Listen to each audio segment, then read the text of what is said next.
നമസ്കാരം, ഞാൻ അനിസ്റ്റ. Sunday school മത്സരത്തിന് പറയാൻ പറ്റിയ കഥയാണ് ഞാനിന്ന് പറയാൻ പോകുന്നത്. കഥയുടെ പേര് അടിമ പെൺകുട്ടി മാർഗദീപം. നാം നിസാരൻ എന്ന് കരുതി അവഗണിക്കുന്ന വ്യക്തി ചിലപ്പോൾ അത്യാവശ്യ വേളയിൽ ഉപകാരി ആയിത്തീരുമെന്ന് അറിഞ്ഞിരിക്കണം. അതിന് വിശുദ്ധ വേദപുസ്തകത്തിൽ നിന്ന് ഒരു സംഭവം കേട്ടാലോ?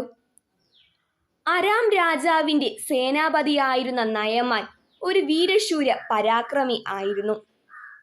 നയമാന്റെ ധീരമായ നേതൃത്വം അരാം രാജാവിന് വിജയങ്ങൾ നേടിക്കൊടുത്തു.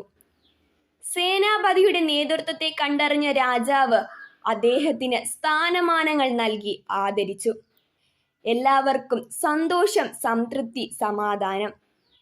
എന്നാൽ എല്ലാ സൗഭാഗ്യങ്ങളും കൂടി ഒരാൾക്ക് ഒരുമിച്ച് നൽകാറില്ല എന്ന പല്ലവി അനർത്ഥമാക്കിക്കൊണ്ട് നയമാന്റെ കുടുംബത്തിലും ദുഃഖത്തിന്റെ കരിനിഴൽ വീണു. അദ്ദേഹം ഒരു കുഷ്ഠരോഗിയായി. കുഷ്ഠരോഗം ഒരു മാറാരോഗവും പകർച്ചവ്യാധിയുമാണല്ലോ. കുഷ്ഠരോഗിയാണെന്നറിഞ്ഞാൽ നയമാന്റെ സ്ഥാനം തെറിക്കും. കുഷ്ഠരോഗിയുടെ സ്ഥാനം പാളയത്തിന് പുറത്താണ്. അവരുടെ കുടുംബം അതീവ ദുഃഖത്തിലാണ്ടു. നയമാന്റെ വീട്ടിൽ ഇസ്രായേൽ ദേശത്തു നിന്ന് പിടിച്ചുകൊണ്ടുവന്ന ഒരു അടിമ പെൺകുട്ടി ഉണ്ടായിരുന്നു. അവൾ നയമാന്റെ ഭാര്യയുടെ വേലക്കാരി ആയിരുന്നു. ശത്രു രാജ്യത്ത് നിന്ന് പിടിച്ചുകൊണ്ടുവന്ന് സേനാപതിയുടെ വീട്ടിൽ വേലക്കാരിയായി ജോലി ചെയ്യുന്നത് മൃഗത്തെ പോലെ കണക്കാക്കപ്പെടുന്ന ഒരു അടിമയായിട്ടാണ്. മാതാപിതാക്കളെയും ബന്ധുമിത്രാദികളെയും വിട്ട് അന്യരാജ്യത്ത് ഒരു വീട്ടുതടവുകാരിയായി പാർക്കുന്ന കൊച്ചു പെൺകുട്ടി അസ്വസ്ഥ ആയിരിക്കും. പക്ഷേ അവളുടെ യജമാനന് ഒരു മാറാരോഗമെന്ന് കേട്ടപ്പോൾ അവൾ ആ കുടുംബത്തിന്റെ ദുഃഖത്തിൽ പങ്കുചേർന്നു. ഈ സ്ഥാനത്ത് നമ്മളായിരുന്നുവെങ്കിൽ ഇങ്ങനെ ചിന്തിക്കുമായിരുന്നു: ആ, കണക്കായിപ്പോയി, അങ്ങനെ തന്നെ വേണം. ദുഷ്ടൻ യുദ്ധത്തിൽ എത്ര പേരെ കൊന്നൊടുക്കിയതാണ്, എത്ര പേരെ മുറിവേൽപ്പിച്ചതാണ്. ഇത് ദൈവം നൽകിയ ശിക്ഷയാണ്, അനുഭവിക്കട്ടെ. ഇല്ല, അവൾ പാവം അങ്ങനെ ചിന്തിച്ചതേയില്ല. അവൾ യജമാനത്തിയോട് പറഞ്ഞു: തമ്പുരാട്ടി, ശമരിയിൽ ഒരു പ്രവാചകനുണ്ട്, ഒരു ദൈവപുരുഷൻ. നമ്മുടെ യജമാനൻ അദ്ദേഹത്തിന്റെ അടുക്കൽ ചെന്നാൽ ഈ കുഷ്ഠരോഗം മാറ്റിക്കൊടുക്കും, സംശയമില്ല. പ്രിയമുള്ളവരെ, ഇതാണ് സുവിശേഷം, നല്ല വാർത്ത.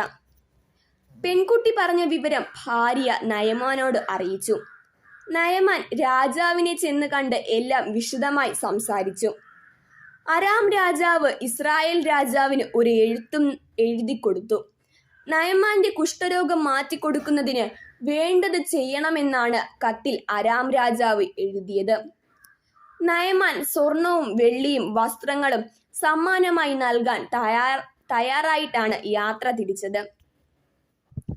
അരാം രാജാവിന്റെ കത്തുവാങ്ങി വായിച്ച ഇസ്രായേൽ രാജാവ് കോപം കൊണ്ട് വിറച്ചു. ഇതെന്താ അരാം രാജാവ് ഇങ്ങനെ ഒരു കത്തെഴുതി ഒരാളെ എങ്ങോട്ട് അയച്ചിരിക്കുന്നത്? കുഷ്ഠരോഗം മാറ്റിക്കൊടുക്കുവാൻ ഞാനാരാ, ദൈവമാണോ? ഇതിന് കാരണം മറ്റൊന്നുമല്ല, എന്നോട് യുദ്ധം ചെയ്യുവാൻ വേറെ കാരണമൊന്നും കാണാത്തതിനാൽ അതിനു വേണ്ടിയുള്ള പണിയ. വേല മനസ്സിലിരിക്കട്ടെ. ഇസ്രായേൽ രാജാവ് കോപം പൂണ്ട് വസ്ത്രം കീറിക്കളഞ്ഞ വിവരം എലീശ പ്രവാചകൻ അറിഞ്ഞു. അദ്ദേഹം രാജാവിന്റെ അടുക്കൽ ആളെ അയച്ച് ഇപ്രകാരം പറയിച്ചു: രാജാവ് എന്തിന് ദേഷ്യപ്പെടുന്നു? അയാളെ എൻ്റെ അടുക്കലേക്ക് വിട്ടോളൂ. ഇസ്രായേലിൽ ദൈവത്തിന്റെ ഒരു പ്രവാചകനുണ്ടെന്ന് അയാൾ അറിയട്ടെ. തുടർന്ന് നയമാൻ എലീശയുടെ വീട്ടുവാതിക്കൽ രഥത്തോടും കുതിരയോടും കൂടെ എത്തി. നയമാൻ കരുതിയത് അരാം രാജാവിന്റെ സൈന്യാധിപൻ ഇസ്രായേൽ രാജാവിന്റെ കൽപ്പന പ്രകാരം എത്തുമ്പോൾ പ്രവാചകൻ തന്നെ വീട്ടുപടിക്കൽ വന്ന് ആദരപൂർവം വീട്ടിലേക്ക് സ്വീകരിച്ച് ആനയിക്കുമെന്നായിരുന്നു. പക്ഷേ എലീശ തന്റെ ഒരു ഭൃത്യനെ വിട്ട് ഇപ്രകാരം പറയിക്കുകയാണ് ചെയ്തത്: നീ യോർദാൻ നദിയിൽ ഇറങ്ങി 7 പ്രാവശ്യം കുളിക്കുക, അപ്പോൾ നീ ശുദ്ധനായി തീരും. ഇതുകേട്ട് നയമാൻ കോപം കൊണ്ട് വിറച്ചു. എന്നിട്ടിങ്ങനെ ആക്രോശിച്ചു: അയാൾ പോകാൻ പറയൂ. ഇതെന്താ യോർദാൻ നദിയിൽ കുളിക്കാൻ പറയുന്നത്? അപ്പോൾ നയമാന്റെ ഭൃത്യന്മാർ വളരെ വിനയപുരസം ഇപ്രകാരം പറഞ്ഞു: യജമാനനെ, പ്രവാചകൻ ഒരു നിസ്സാര കാര്യമല്ലേ പറഞ്ഞുള്ളൂ. നാം ഏതായാലും ഇവിടെ വരെ വന്നതല്ലേ, ഒന്ന് പരീക്ഷിച്ചു നോക്കുന്നത് നല്ലത്. നല്ല ഉപദേശം. ഇത് കേട്ട് നയമാൻ മനസ്സില്ലാ മനസ്സോടെ യോർദാൻ നദിയിൽ ഇറങ്ങി. 1, 2, 3, 4, 5, 6, 7. ഏഴാമത്തെ പ്രാവശ്യം മുങ്ങിയിട്ട് ദേഹത്തേക്ക് നോക്കി. എന്തതിശയം! ഹായ്, എൻ്റെ ദേഹം ഒരു ശിശുവിൻ്റെ ശരീരം പോലെ. അദ്ദേഹം വിളിച്ചു കൂവി. എല്ലാവരും ഇങ്ങോട്ട് ഓടി വരിൻ. എൻ്റെ ശരീരത്തിലേക്ക് സൂക്ഷിച്ചു നോക്കിക്കേ. ഞാൻ ശുദ്ധനായില്ലേ? പറയൂ. അവർ ആപാദചൂഡം നിരീക്ഷിച്ചിട്ട് ഒരേ ശബ്ദത്തിൽ ഇങ്ങനെ പറഞ്ഞു: അതേ യജമാനനെ, അങ്ങയുടെ ശരീരം ഒരു കുഞ്ഞിന്റെ ശരീരം പോലെ. അതിശയമായിരിക്കുന്നു. നയമാനും ഭൃത്യന്മാരും എലീശയുടെ അടുക്കൽ വന്ന് സാഷ്ടാംഗം വീണ് നമസ്കരിച്ച് നന്ദി പറഞ്ഞു. നയമാൻ കൊണ്ടുവന്ന വിലയേറിയ സമ്മാനങ്ങൾ നൽകിയില്ലെങ്കിലും ദൈവപുരുഷൻ അവയൊന്നും സ്വീകരിച്ചില്ല. അവ പിന്നീട് നയമാന്റെ ഭൃത്യൻ ഗേഹസി കൗശലപൂർവ്വം കൈവശപ്പെടുത്തുകയും ചെയ്തു. അതറിഞ്ഞ പ്രവാചകന്റെ ശാപമേറ്റുവാങ്ങി ഗേഹസി കുഷ്ഠരോഗി ആയെന്നാണ് ചരിത്രം. അന്യദേശക്കാരിയായ ഒരു അടിമ പെൺകുട്ടി നൽകിയ വിവരമാണ് ഈ സൗഖ്യത്തിന് നിദാനം.